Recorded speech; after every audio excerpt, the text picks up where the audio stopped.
Alright, hey everyone, it's TVC Mario, and you're here for another edition of Satanic Illuminati Media Exposed. In today's video, I wanted to go ahead and look at the possibility that today's Super Bowl might be rigged by the Illuminati, a real network of secret societies, Freemasons, Skull and Bones, Rosicrucians, and many other that are trying to bring about a new world order. I believe the game today might be rigged in the favor of the Patriots, and I'll tell you why in this video here today. But already I can hear so many of you behind your computer screens or your tablets or your phones saying, "This guy's crazy, he's so crazy, blah, blah, blah, blah, grobble, grobble," and just objecting to what I'm saying here. Now, if that's one of you, if you're a doubter that professional sport could ever be rigged, I'm going to go ahead and leave this video in the description section below. The last time the NBA had their little finals, they were rigged, ladies and gentlemen. It was the biggest joke I've ever seen, and I covered that in a video at the time. And what's interesting about this is Stephen Curry's wife came out and said she lost all respect for the NBA because it was rigged for money or ratings, and she couldn't figure which one it was. But then she actually retracts her statements because obviously the NBA came and knocked on her door. And anyway, so check this story out if you really think that rigging games is far-fetched. The Illuminati, that's what they do. It's propaganda, it's mind control. But anyways, in this video here today, what I'm also going to be showing you is the Illuminati roots of American football. And we're going to be looking at this very strange pattern that when the Patriots win, there's this weird correlation that seems to take place. But anyways, let's go ahead and get right into it, guys. All right, so now the first thing that we need to recognize is how the Illuminati use football.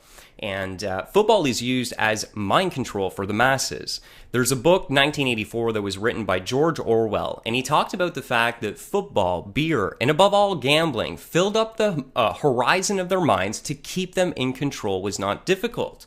So the elite understand this, that if they can keep the masses distracted, if they can keep them dumbed down, sitting there in front of the television, drinking beer, fluoridated water, and just being consistently dumbed down, well, then they can control people, okay? So don't be deceived. This is a huge, huge Illuminati mind control operation. And I'm going to be covering the halftime show. The halftime show every year is used as well. Interestingly enough, the presidents have always supported the NFL. They always go there. There's always this correlation, okay? So the elite love this industry, okay? It serves them on so many levels, and it always had. Now, if we do a little bit of research and we look at who really, made it when it came to football, like who are the pioneers, you could say, well, there's some interesting things to point out. So let's go ahead and look at that. You have Walter Camp over here. Okay, so Walter Camp, keep him in mind here. So let's go pull something kind of interesting up. List of Skull and Bones members. Okay, remember I was talking about the secret society network that is trying to bring about a new world order? Well, let's see if Walter, oh, would you look at this? Mr. Camp is over here. So Walter Camp, 1880, father of American football and exercise proponent. Okay, so he is literally a Skull and Bones member, an Illuminist. Okay, so this is one of the main pioneers. Let's look at another one. Amos Alonzo Stagg, just for the fun.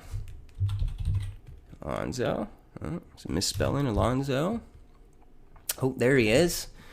1888, college football Hall of Fame coach, okay? Had a huge impact on the early industry.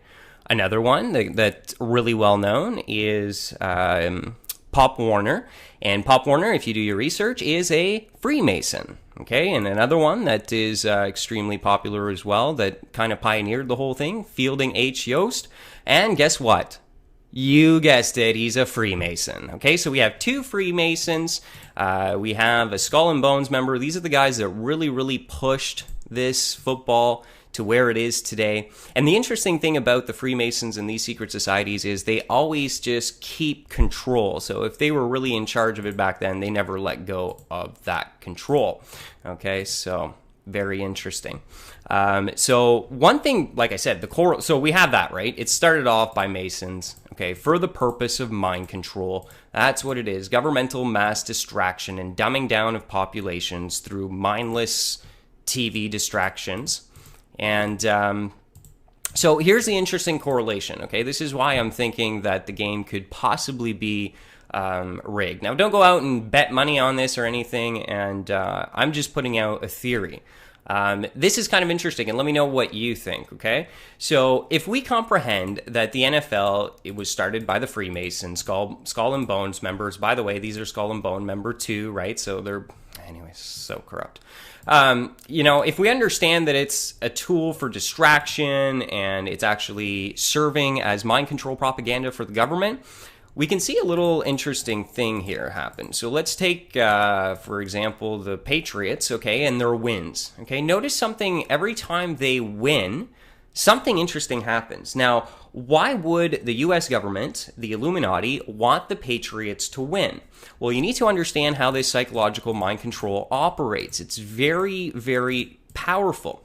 The New England Patriots always represent America's team, okay? This is subliminal programming that I believe is occurring, okay? So it's the Patriots. What is a patriot, right? It's someone, let's see here, a person who vigorously supports their country and is prepared to defend it against enemies or detractors, okay? So what's kind of interesting here, let's look here. Here's their wins, and in and around, the same year or the year after or before, every time they win, the United States of America always goes into a conflict. In 2001, they went with Afghanistan, and in 2002, the Patriots won, okay? Then we have 2003, okay? And they won in 2004. Okay, so there are always these conflicts that the U.S. goes in on afterwards. Okay, so 2004 when they won, it was USA. There was this thing with Al Qaeda in northern Pakistan, and they needed to go in there. Anyways, so that was 2004, and the war in Iraq, the war in Afghanistan, and then they didn't win for a while, but in 2015 we had ISIS versus the USA, okay? And we had a 2014 win by them, okay? So in and around the year that the Patriots just coincidentally win the Super Bowl, the United States of America goes into conflict, into war. Why? I believe because it's programming people, okay, to vigorously support the country and be prepared to defend it. They want to instill that. So we've been hearing a lot in the news. That's why the Trump picture kept showing up. Trump talking about ISIS. He's talking about wiping out ISIS and stuff like that. I don't like the sound of that narrative, and it sounds a lot like they're staging the next 9/11 false flag. And would the Patriots win this year again? And very soon we're going to see another U.S. war, and the pattern continues. Is that what we're about to see? Because it's a very strange pattern here. So I'm just shooting that out there. Let me know what you think. Patriots always winning in and around the time the United States government decides to go to war. Kind of an interesting correlation there. Is the United States government, the Illuminati, preparing the next conflict, the next war, and subconsciously going to program the masses today with patriotism through a Patriot win at the Super Bowl? That's how sophisticated this mind control operation does run. So it'd be interesting to see how this all plays out. But just wanted to put that out there. And yeah, have a blessed and wonderful day. Stay vigilant. Fear no evil.